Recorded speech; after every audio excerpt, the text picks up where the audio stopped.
Welcome to another episode of The Artsy Raven, a show about writing and publishing with your host, J.F. Garrard. Welcome to another episode of The Artsy Raven, and today our special guest is Leah Paulos. So Leah is the founder and director of Publicity at Press Shop PR and Book Publicity School, and has worked at the intersection of books and media for over 25 years. Twice named a top PR firm by The Observer, Press Shop PR has worked on many notable books and the #1 bestsellers, which include March by Representative John Lewis and O Tyranny by Timothy Snyder. Leah began her career as a magazine editor at NYC-focused glossy magazine in 1998. She later worked as an editor at Conde Nast and as a freelance writer for dozens of national magazines. She made the shift to book publicity in 2006 and launched Press Shop in 2012. She graduated from Cornell University and now lives in Brooklyn with her husband and 2 sons. So welcome. Thank you so much for having me. So I'm I was excited to we were be sort of here. chatting earlier, and I was saying I really love having non-author guests once in a while to mix it up a bit. Yeah. And but I'm curious because you were an editor, so how did you jump into working in PR? Because I feel like being an editor is very introverted, and PR is very extroverted. But I don't know, I Oh, could be wrong. yeah, interesting. So, it turns out that it's actually there's a ton of overlapping skills.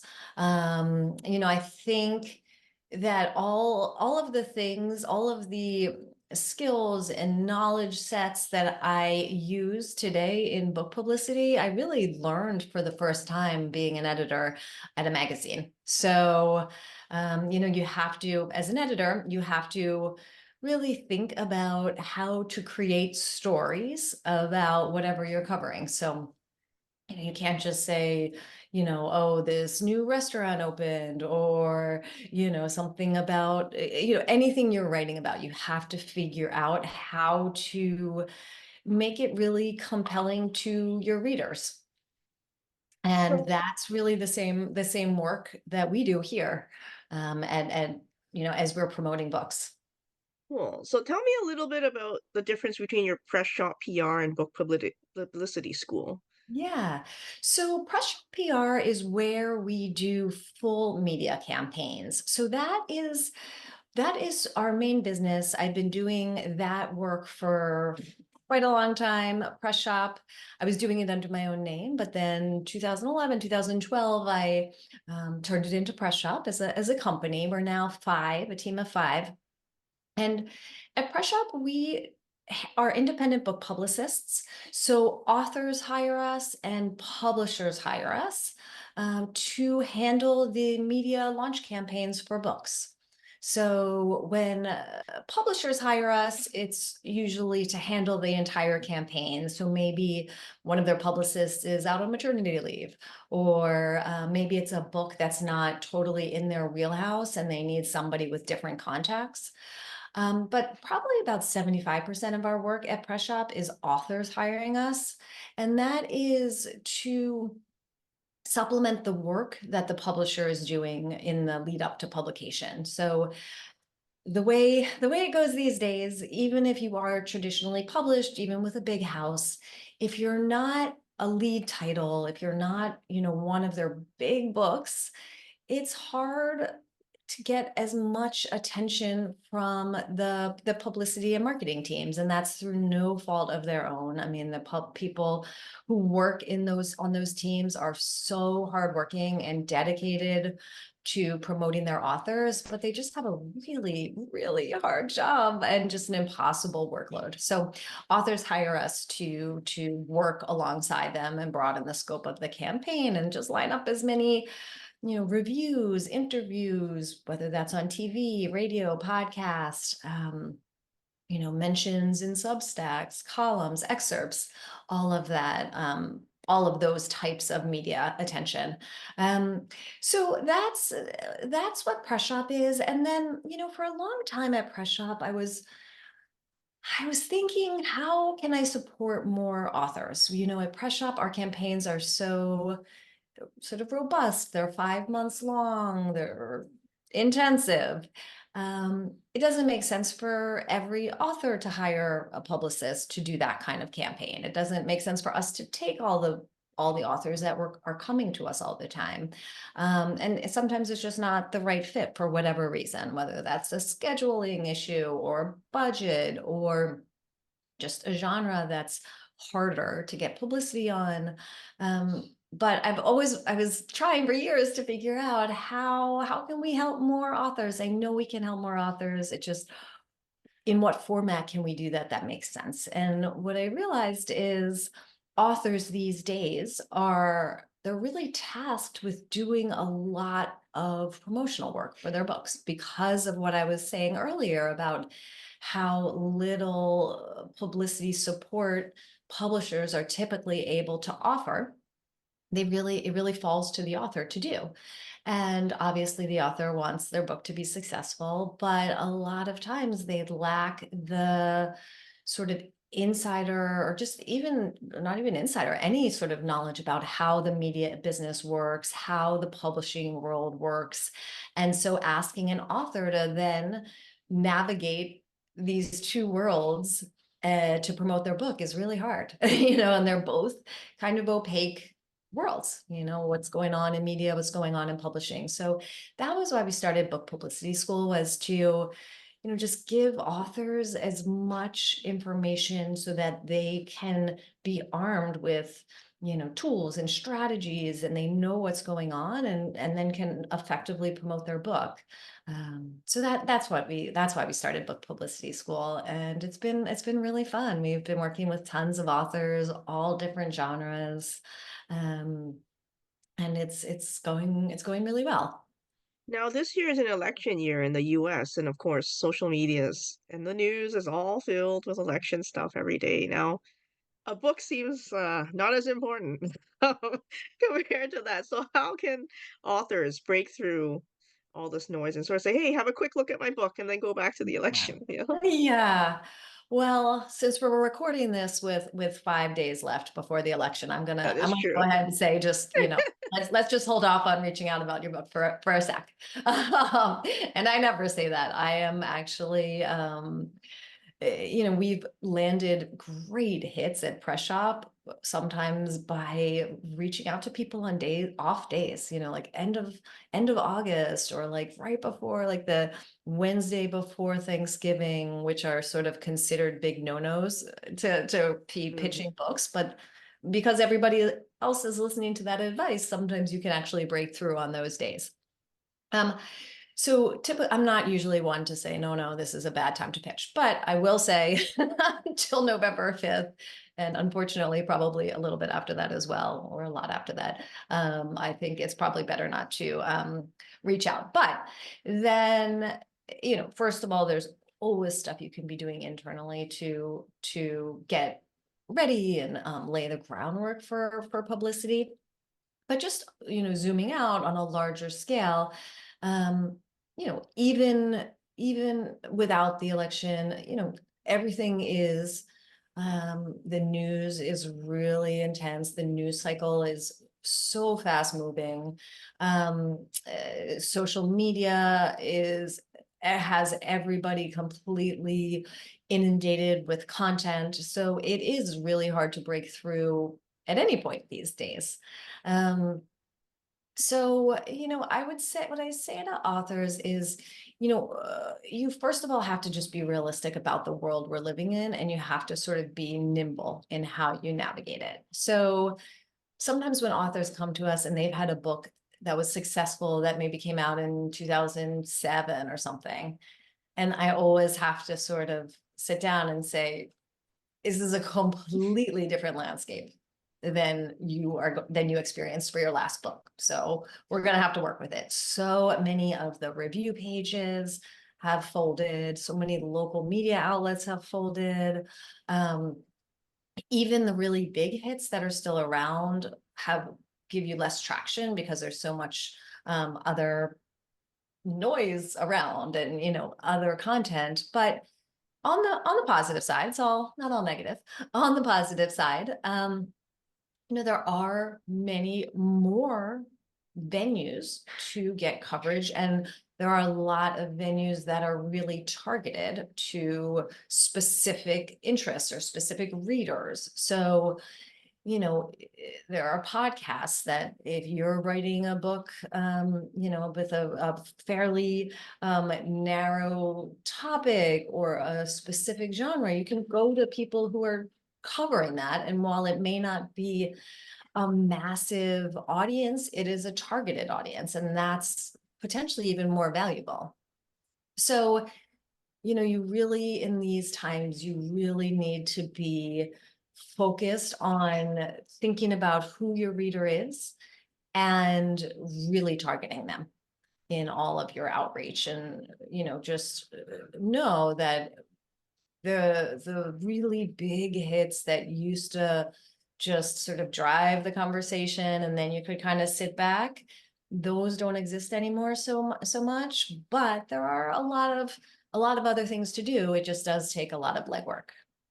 Now, a lot of authors, when they start out and they Google about how to do PR and stuff, they talk about something called an author platform. Can you explain a little bit about what it is and why it's useful and how to build one? Yeah. So an author platform is really, these days, it's really just the spaces and the sort of audiences you have. So it can really encompass a lot of things. I mean, it can be your website, your social media channels, your newsletter, or your, email list of people.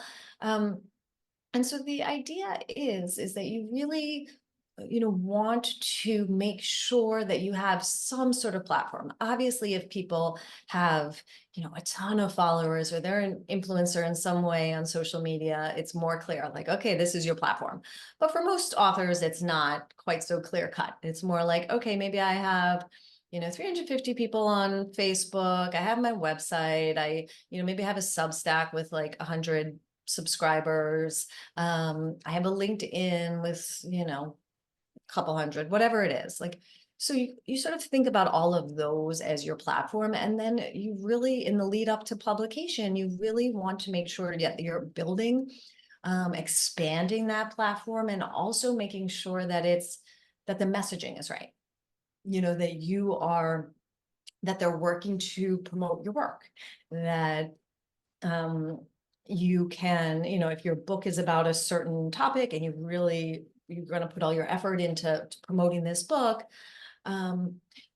make sure that on each of those platforms, you are in a community that you're sharing content that is of interest to the potential reader.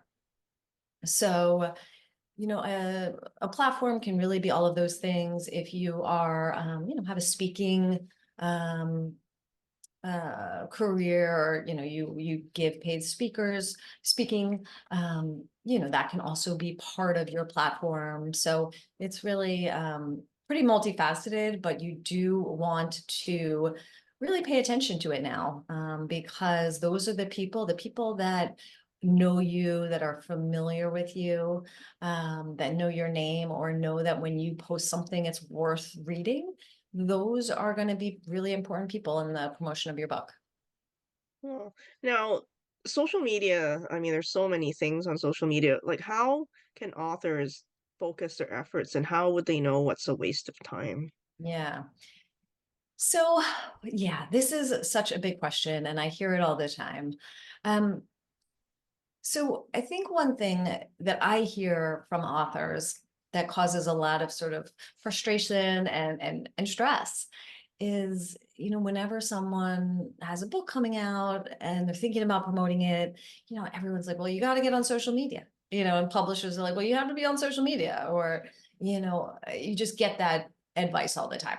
And, okay, well, what does that mean? There are so many ways to be on social media. I mean, it's almost like, as vague as saying, well, you have to email people. Like, okay, well, who do I email and what do I email them? So I think with social media, it can obviously be fantastic for book promotion. It's also does have the potential to be, it's very time consuming no matter what. Everyone who is on social media, who has a big following, they spend hours, usually hours a day. Obviously, it depends how much they're posting, but it is very time consuming. And so there aren't really too many shortcuts to getting a huge benefit from social media really quickly, like The creating something long-term that game. Yeah. goes viral and then all of a sudden your book, explodes. Like, yeah, sometimes you hear that happening, but it's really rare. More often, it's like you have to do the work of finding your audience, finding your community, becoming a member of that community, offering something of value, whether it's funny or interesting or insightful or whatever it is, and offering it consistently, cheering on other people. So, I think for authors that are sort of trying to figure out what works for them, it's really important to, first of all, know your what you have to sort of enjoy doing it to a certain degree. So where you're comfortable, which platform makes sense for you, which platform where can you find your target readers, and also that you can enjoy being part of that community. It's not going to feel like, oh my God, I'm wasting 25 minutes a day. It's like, okay, you're in there, you're doing it. Um, and then go forward there. I think it's much better to pick one or two platforms that you really work, rather than spread yourself too thin across many, many platforms. That being said, if you want to make a sort of profile on a number of different platforms, that at least if people are looking for you there, you can have your website and maybe some nominal content about your book, and then they can lead back to your website. That's not a bad idea, but it is important to sort of be realistic. And I think part of the problem is that I've just seen authors really waste a lot of time, creating these videos and like hours editing them, or paying someone to clip them and do this and that, and not really having people to send it to, not having the right people, then doing one and being like, oh well, I don't want to do another, that took forever. So you have to go into it with a realistic sense of what is possible and what you can and want to do. Oh, yeah, you're absolutely right. It could be a black hole for your money. I know Yeah. someone that hired a composer and they hired animators and they wanted to make some trailer for their book. Then they ran out of money. So then he was like, "Look at my beautiful trailer." But then halfway it became sketches because he couldn't afford to pay the Oh, animators to finish. And I was like, yeah. "But what is this for?" Right? And I was like, Yeah. at the end of the day, because he wanted to hire an editor and I recommended an editor. The editor made a lot of comments and the editor's like, at the end of the day, you have to have a good product, which is your book, right? Like, I mean, all the other things are nice, but you have to make sure, you edit your book properly. But I've Yeah. lost touch with this author, so I don't know how they're doing if they went Right. back to, Yeah. re-edit their book, Yeah. right? Because he wanted to build an empire. Like the dream was, to start with the book and then have movies, TV series, et cetera, et cetera, et cetera. Right? So Yeah. Yeah, no, I mean, I've heard that. I've heard people and seen that a lot. People spending a lot of money on these things. And then, it's hard to compete with the content out there when everyone can be a content creator and they all, have tools. And then, anyone who's under a certain age just grew up with an iPad from age, 8, and they're just digital, like true digital natives. So what do you think is worth doing for authors these days with so many choices, like podcasts, book tours? I've not tried the book talk stuff, but I mean, I guess like you say, it's whatever works for them, right? Yeah, I mean, I think it's important. It's just really important to think about where your audience is. So whether that we talked about that for social media, but then also where is your audience for, um, what podcasts do they listen to? Like the people that read your genre, or if it's nonfiction, that are interested in your topic.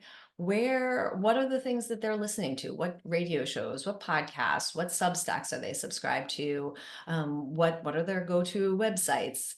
And then sort of targeting them with pitches about your book. So it really is, the concept, I think, is true across a wide range of authors, that's what you need to do. With the specifics and what that looks like depends on the particular book and the author. And now, if someone does all this I mean, I'm assuming that you must have some data about the connection between publicity and book sales, or else people won't bother doing all this PR stuff, right? Yeah, well, so it's interesting. I mean, I think so. I mean, the data is really hard to come by, to be honest. You know, usually when people come to Press Shop, for example, for a full campaign, it's yes, they want more book sales for sure, but that's usually just one of the things they're interested in. There are usually a lot of other things that they're thinking about, like um, just getting the word out about their work Hmm. and how that, a lot of people, if they're maybe a professor and they are doing work, it can help them in their career. Maybe they're, up for tenure. Other people want sort of raise their profile in their sphere. So they're really interested in that element. Others want to get out there and become more of a known entity because they do speaking engagements that they get paid for. So they're thinking of it in those terms as well. There's all sorts of reasons like that. And then also, people a lot of authors have spent years on their book and it's their baby and they want to be out there and talking about it with engaged readers. So usually it's some combination of those. And then also I should have mentioned it's also often about setting up their career as an author so that they're going to do everything they can on this book so that when they're when they're shopping their next manuscript, they can get an agent, or if they have an agent already, that their agent can get a better publisher or can get a higher advance. So there's a lot of that as well. So usually, people come to us at Press Shop and the only thing they're interested is in the sales, and they want to be 100% confident that they are going to recoup the costs of the publicity campaign with sales. I will never say that I can promise that. It's happened Yeah, yeah. many, many times before, um, many times over, but also sometimes it doesn't happen, but there's these other benefits. So, it is really important to keep in mind um, those things. The other thing I'll say about that is great publicity is not it is important for book sales, but it's not adequate. It really needs to be working in concert with a lot of other things, like having the publisher distribute the book widely, available in bookstores. That's helpful for sales. The marketing, promoting it in social media. If the publisher has social media and can create assets for the author, so they don't have to be doing it themselves.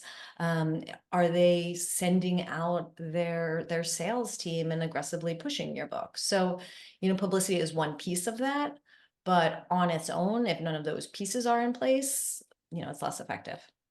Now, as social media is sort of global, do you find territorial lines being crossed? Like I hear about like, oh, before it was like the US market, targeted this way and Canadian this way and UK Mm. this way, or does it matter anymore? I mean, I think it really comes down again to readership. And, Okay. if you think Yeah. that your readers are American and Canadian, okay, like those are the places and the people and the influencers that you'll target.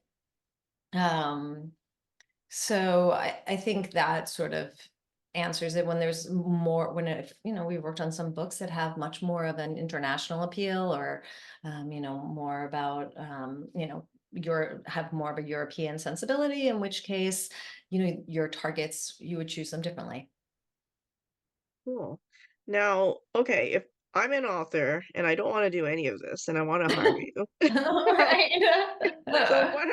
so how much do they save up for? Can you Yeah. let us know a little bit? Right. Yeah, totally. So, I mean, book publicity it's expensive. There's really no way of getting around that. There's a wide range because there's a wide range of people that are doing it. It's hard to do anything. I would say it's hard to have a significant campaign for less than, maybe $7, $8, $9,000. But usually it's often much more than that. I mean, at Press Shop, we are more in the $4,500 a month. So it's a significant investment for, a 5-month or longer campaign. So it doesn't make sense for all authors, obviously. I mean, a lot of authors have some outside funding, maybe a research fund from their university or things like that. But the thing is there's a lot of things that go into publicity, how to, having a year's worth of contacts, knowing how to navigate it, having that expertise of figuring out how to position a book and fit it into a media outlet. But the other element is just it's really time consuming. It's really there's no real shortcuts. We've been doing this for years, and for our full campaigns at Press Shop, we spend hundreds of hours on each campaign. So, it is a labor intensive process. So, as a result, it does get pricey pretty quickly.